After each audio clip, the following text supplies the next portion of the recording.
What is a toucan?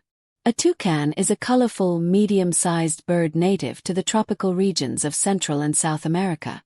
Physical characteristics. 1. Distinctive beak. Toucans have a large, brightly colored beak that can grow up to 1/3 of their body length. 2. Vibrant plumage. Toucans have striking, iridescent feathers in shades of blue, green, yellow, and orange. 3. Small size. Toucans typically range from 6 to 12 inches, 15 to 30 centimeters, in length. Habitat and diet. 1. Rainforest dweller. Toucans inhabit the lush, tropical rainforests of Central and South America. 2. Fruit-based diet.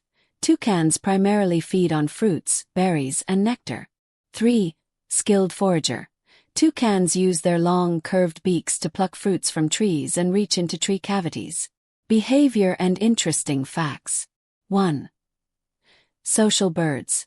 Toucans are social creatures, often living in small groups. 2. Monogamous. Toucans are known to form long-term monogamous relationships. 3. Unique communication. Toucans use a variety of sounds, including yelps, chirps, and grunts, to communicate. 4. Famous for their beaks. Toucans' oversized beaks are not just for show. They help regulate body temperature and attract mates. Conservation status. Toucans are listed as least concern on the IUCN Red List, but habitat loss and fragmentation remain threats to their populations.